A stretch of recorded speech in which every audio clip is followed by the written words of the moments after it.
So hi, and welcome to this Pharmacy Ownership podcast. My name is Tallulah, and I'm a store manager in a small local pharmacy in a busy city.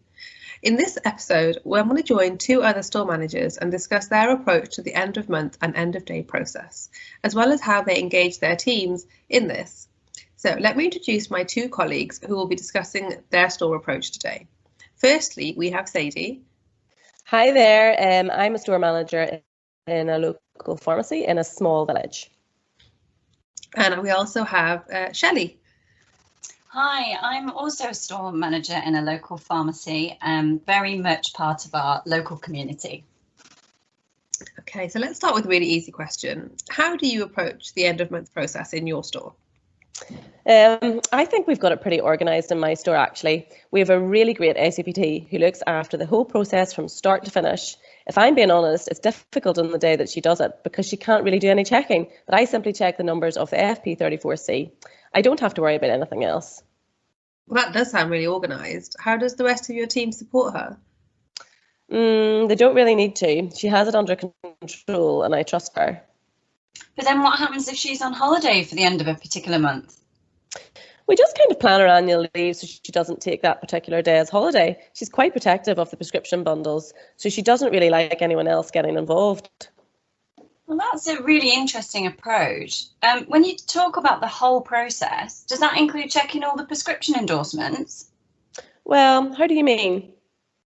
So part of the effective end of month submission is making sure that all your prescriptions are endorsed properly. So, for example, checking that specials have all got the correct endorsements using the new special system, or broken bulk or calendar packs, you know, everything essentially that goes in the red separator. Oh, well, I thought we didn't have to use the red separator anymore because of EPS prescriptions. Well, that's true. You don't have to separate EPS scripts with the red separator, but you do still have to separate physical FP10s. Oh, I'm not sure. I'll have to check in with my ACPT. My team still aren't great at separating out scripts for the red separator, to be honest with you, and I'm still not sure we're capturing all the information on the EPS endorsement. Some of the team are finding it really hard to endorse using NextPhase or Columbus. Oh, okay. So then what do they do if they need to endorse an EPS token for a special item?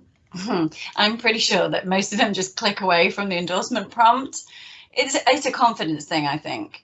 So I'm encouraging them to try and ask for help when they're unsure, but it's harder to do when they're really busy or if someone's on holiday. And do they struggle with the online FP34C on the MYS portal as well? Because I know my team weren't keen when the paper was phased away. They're not keen on that either. However, we have a system where we're trying to rotate between three of the team taking ownership for the end of the month process, so they can always ask someone else to check over what they're doing if they're not sure about it.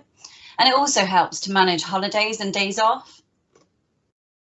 I'll need to think about having someone supporting my ICPT to do the end of month too. It sounds like a really good idea to have more than one person who knows what's going on. Yeah, I agree. It is much easier to have more than one person in the team who understands the process.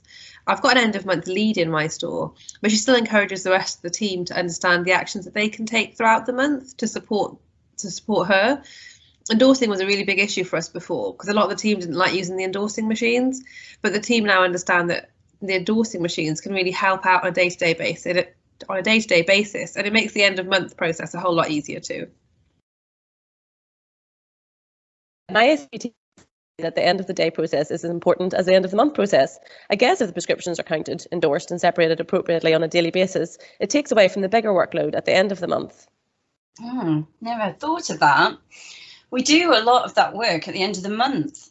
It makes it easier with things like specials because we count and double check. We have all the specials separated using NSS. NSS has made life a lot simpler. I think my ACPT was over-endorsing before that. She also really likes the fast track to month-end tool. So does that mean that your ACPT does all the EPS claim notifications as well for the end of the month?